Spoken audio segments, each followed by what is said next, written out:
Hi everyone, आज अपने पढ़ने जा रहे हैं चैप्टर नंबर 23 संतर्पणियम अध्याय।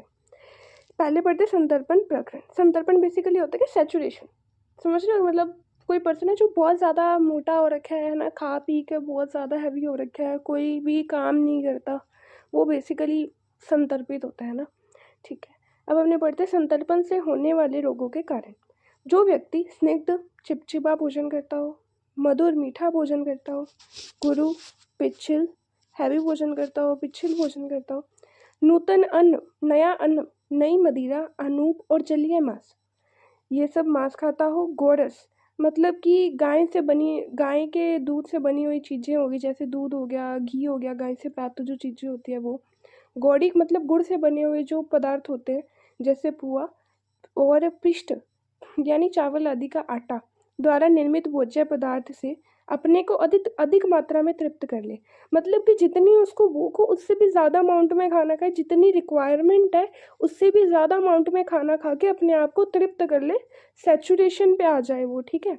और चेष्टा यानी कोई भी फिजिकल एक्टिविटी जो होती है उससे द्वेष करता हो यानी घृणा करता हो, वो कोई भी फिजिकल एक्टिविटी नहीं करता और शारीरिक श्रम नहीं करता, कोई भी काम नहीं करता, बेसिकली कोई भी श्रम नहीं करता वो।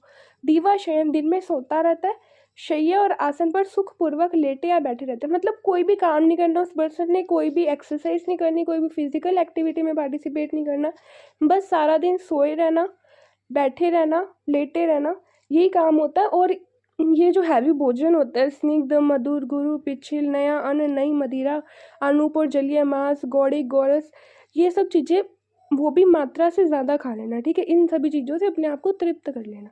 ऐसा जो पर्सन होता है उस व्यक्ति के शरीर में संतर्पण के कारण रोग उत्पन्न होते हैं। अधोलिखित मतलब नीचे लिखे हुए जो रोग हैं वो उत्पन्न होते हैं।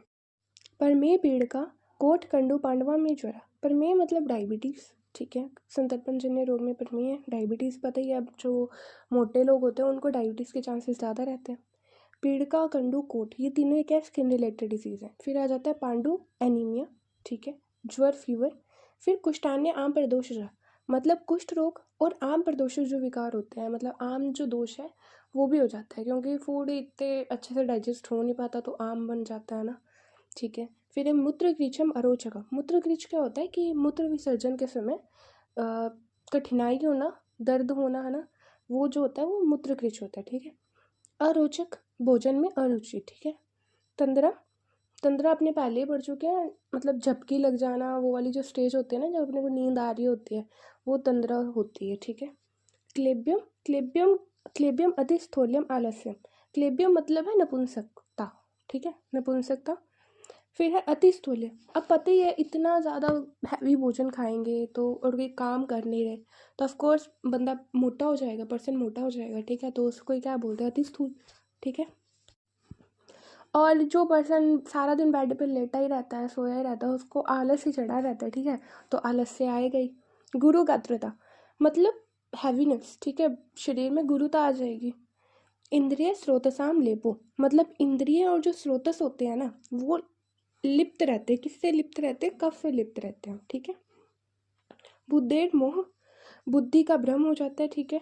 और प्रमीलक, प्रमीलक मतलब अपने पहले के चैप्टर्स में भी पढ़ चुके हैं। प्रमीलक वो होता है कि हमेशा चिंता करते रहना, मतलब हमेशा सोचते रहना, चिंतित रहना। ठीक है, वो प्रमीलक होता है, क्योंकि वेला पर्सन बैठा उसके पास और कोई काम है नहीं। ठीक है, फ्री है तो बैठा बैठा सोचता ही रहेगा, चिंता ही करनी है उसने, और तो कुछ करना है नहीं। शोफाच एव विद्याश्चान्य शीघ्रम प्रति कुर्वतः, यदि शरीर के अतितृप्त होने पर उत्पन्न जो विकार होते हैं उनके अपने शीघ्र ही चिकित्सा नहीं करते तो ये सभी जो रोग है उत्पन्न हो जाते हैं। शस्तम उल्लेखनम तत्र विरेको रक्तमोक्षण व्यायामश्च उपवासश्च धूमाश्च स्वेदनानि च सक्षोद्रश्च आभ्यप्राश्य प्रायो रुक्ष अन्न सेवनम चूर्ण प्रदेह ये च उक्ता कंडू कोट विनाशनम। इसमें बता रखे संतर्पण जन्य रोगों की सामान्य चिकित्सा। वमन, विरेचन, रक्तमोक्षण, ठीक है, व्यायाम, उपवास, धूमपान और स्वेदन कर्म, ये सभी कराना चाहिए। इसके अलावा आभ्यप्राश्य मतलब कि जो हर्रे का चूर्ण जो होता है वो, और श्रोत्र मतलब मधु, मधु के साथ हर्रे का चूर्ण जो होता है उसका यूज़ करना चाहिए। इसके अलावा जो रुक्ष अन्न है उसका सेवन करना चाहिए। आर्यवद्य अध्याय में कंडू कोटनाशक बताए गए चूर्ण और प्रदेह का प्रयोग उत्तम होता है। सिंपल सी ये चीज़ याद रखना, इसमें वमन, विरेचन, रक्तमोक्षण, व्यायाम, उपवास, धूमपान और स्वेदन कर्म, ठीक है। इसके अलावा मधु के साथ हर्रे का जो चूर्ण होता है उसका प्रयोग किया जाना चाहिए और वृक्ष अन्न का सेवन, ठीक है। त्रिफला अधिकवात, त्रिफला, अमलतास की गुद्दी, पाठा, छतीवन की छाल, कोरैया की छाल, खेत का मोथा, मदनफल, नीम की छाल, इन्हें जल में क्वाथ कर मात्रा अनुसार पीने से संतर्पण से होने वाले प्रमेह आदि रोग जो है वो निश्चित रूप से नष्ट हो जाते हैं। यह क्वाथ 1-2 दिन पीने से लाभ नहीं होता, लेकिन किंतु निरंतर कुछ दिन अभ्यास करने से लाभकारी होता है। अब त्रिफला अधिकवात जो है ना, उसमें 9 चीज़ें हैं, उसको अपनी कैसे याद रखेंगे। पहले तो त्रिफला में आपको पता ही है 3 चीज़ें होती हैं, आंवला और हर्रे यानी हरितकी और विभीतकी यानी बहेड़ा, ठीक है। और आर्यवत और पाठा उसको साथ में याद रखना। फिर उसके बाद में म से 2 चीज़ें हैं, मुस्त और मदनफल। मुस्त मतलब जो खेत का मोथा है ना, उसी को ही मुस्त कहते हैं, श्लोक में आप देखोगे, ठीक है। मुस्त और मदनफल, म से 2 चीज़ें याद रह जाएंगी। इसके अलावा छाल है, छाल 3 है, ठीक है।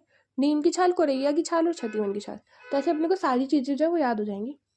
वापिस से देखते हैं, त्रिफला, ठीक है। उसके बाद में आ जाता है आर्यवत और पाठा साथ में। फिर म से 2 चीज़ें, मुस्त और मदनफल।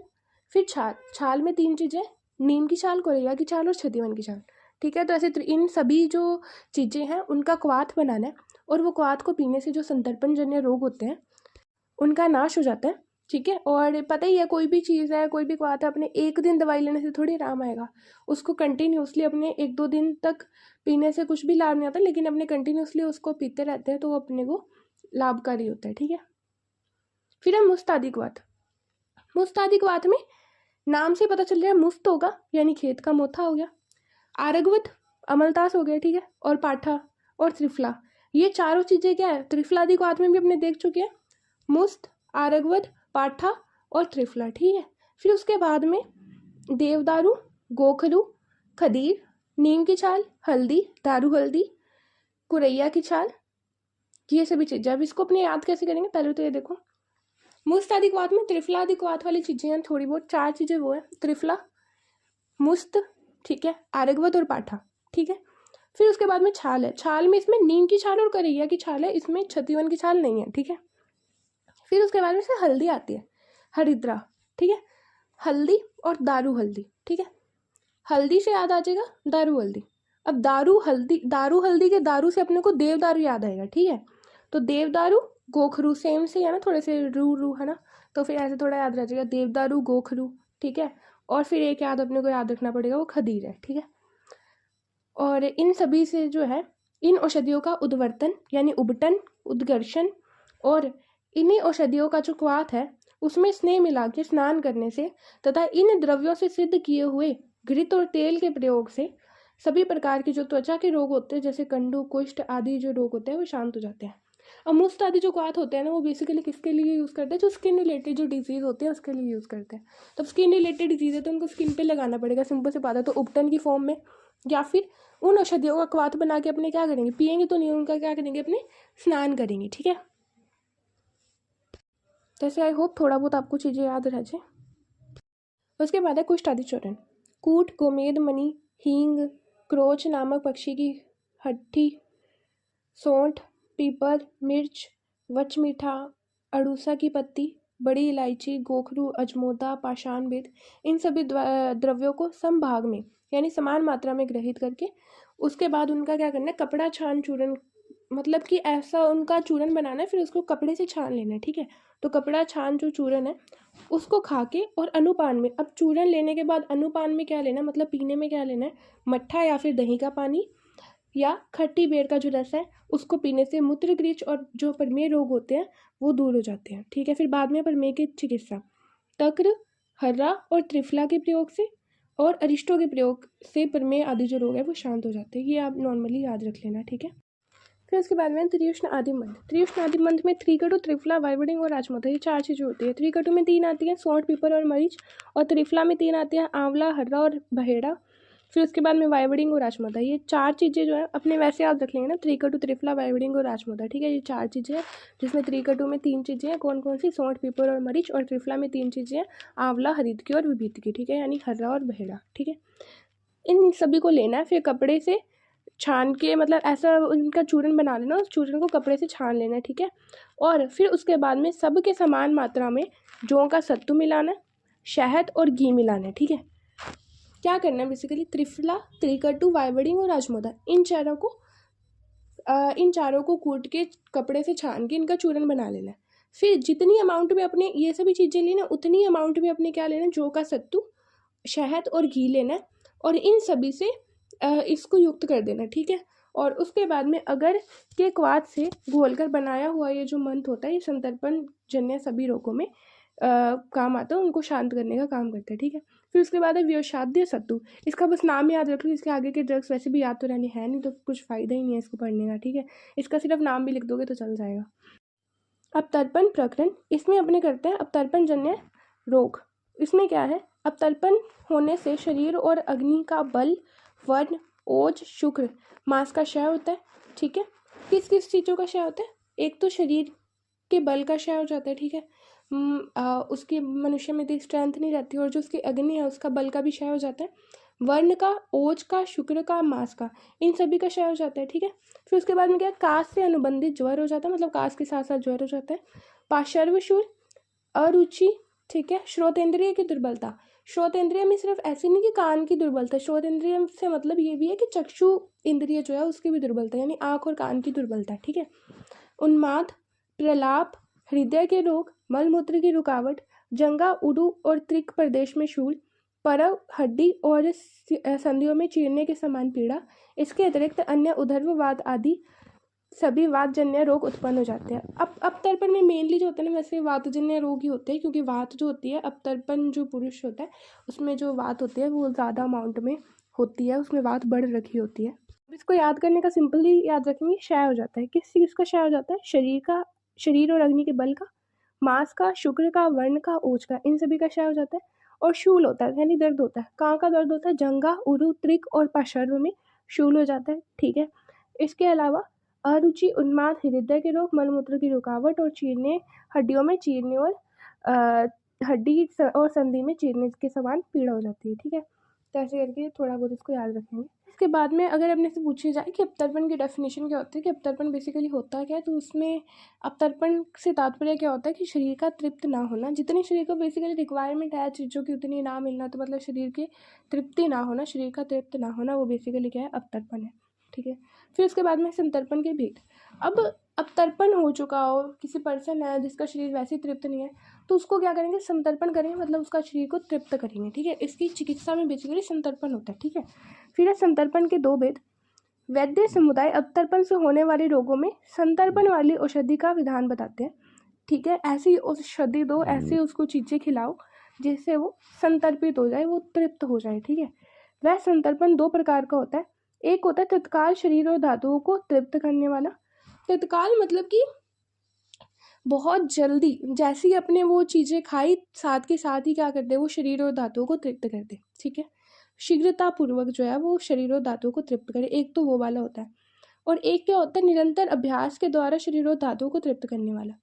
और एक संतर्पण वो होता है कि ऐसे नहीं कि जैसे अभी अपने वो चीज़ जो है उसको कंज्यूम करा और अपने संतर्पित हो गया, ऐसे नहीं होगा।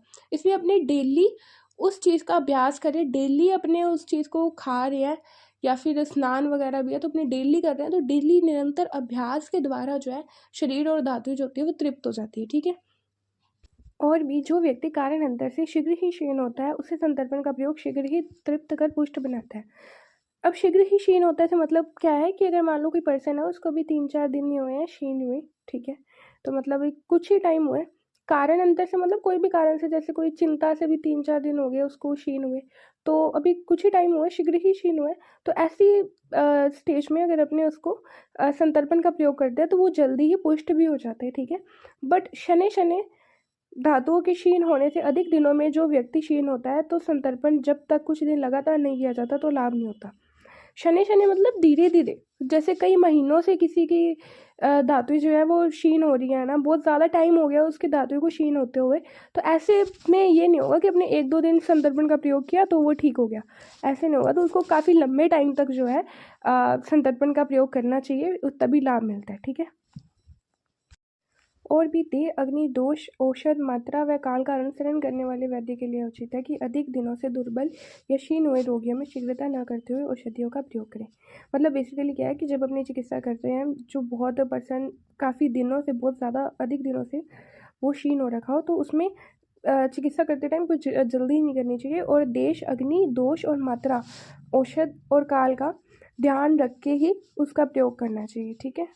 चिर क्षीण रोगियों की चिकित्सा। जो व्यक्ति बहुत दिनों से क्षीण हो रखे हैं उसके लिए क्या बता रखे हैं, मांसरस।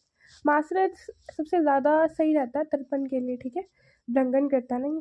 मांसरस, दूध, घृत, स्नान, स्नेहन बस्ती का प्रयोग, अभ्यंग यानी तेल मर्दन, तेल मालिश, और शरीर को तृप्त करने वाले जल में घोले हुए सत्तू का सेवन का अभ्यास करना हितकारी है। तो क्या क्या करना चाहिए, दूध, घी, स्नान, स्नेहन बस्ती, अभ्यंग करना चाहिए, तेल मालिश करनी चाहिए, मासस का प्रयोग करना चाहिए और जल में घोले हुए सत्तू का प्रयोग करना चाहिए। ठीक है। और भी अब तर्पण के कारण उत्पन्न होने वाले ज्वर व आकाश से युक्त कृष, मूत्र कृष, तृष्णा और उदर बार से पीड़ित रोगियों के लिए हितकारी तर्पण का वर्णन किया जा रहा है। अब इसमें और अपनी चीज़ें देखेंगे जो अब तर्पण में अपने कर सकते हैं। ठीक है। चीनी, पिपली, तेल, घृत, मधु, इन सभी को सेम अमाउंट में लेना है और सबके द्विगुण, मतलब इन सभी के डबल अमाउंट में लेना है अपने को जौ का सत्तू। फिर इन सभी को क्या करना है, मिला लेना है। फिर उसको जल में घोल के पीने से ये जो मंत्र बनता है वो वृक्ष होता है, यानी शुक्रवर्धक होता है, अर्थात सभी धातुओं को बढ़ाता हुआ शुक्रवर्धक होता है। और भी जौ के सत्तू में समभाग चीनी मिला मधु मदिरा में घोलकर पीने से वात, मलमूत्र, कफ, पित्त का अनुलोमन होता है। बेसिकली अब इसमें क्या है कि अनुलोमन क्या होता है, वो प्राकृत गति करने लग जाते हैं। ठीक है, जो उनकी नॉर्मली गति होती है वो करने लग जाती है। तो इसमें क्या है कि जो लेना है सेम अमाउंट में चीनी मिला हुआ मधु लेना है और मदिरा लेनी है, इन सभी को घोल के पीना है। इससे क्या होगा, तीनों जो दोष है यानी वात, पित्त, कफ, इनका अनुलोमन होगा और मलमूत्र का अनुलोमन होगा। और भी अब तर्पण के समान यदि मूत्रकृष या उदावर्त रोग हो गया हो तो राब, सत्तू, घी, दही का पानी, खट्टी कांजी एक साथ मिलाकर पीने से नाश हो जाता है। अब इसमें क्या करना है, मूत्रकृष और उदावर्त के रोग में राब लेना है, सत्तू लेना है, घी लेना है और कुछ खट्टी चीज़ें लेनी है जैसे दही का पानी और खट्टी कांजी। ठीक है, इन सभी को एक साथ मिला के पीने से मूत्रकृष और उदावर्त जो रोग है वो नाश हो जाते हैं उनका।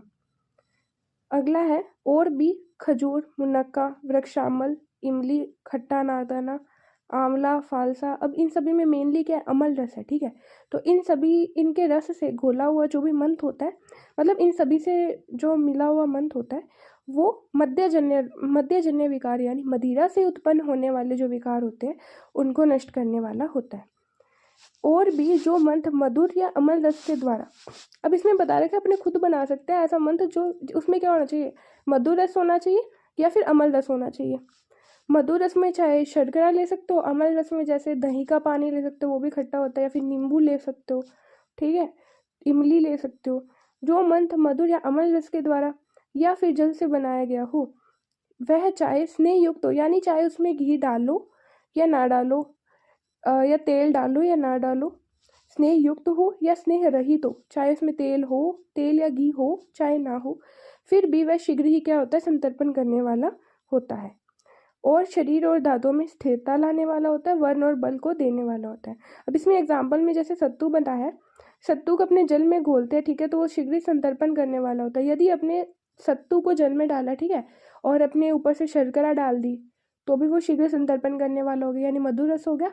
फिर अमल रस के नाम पे अपने चाहे नींबू डाल दिया तो भी वो शीघ्र संतर्पण करने वाला होगा।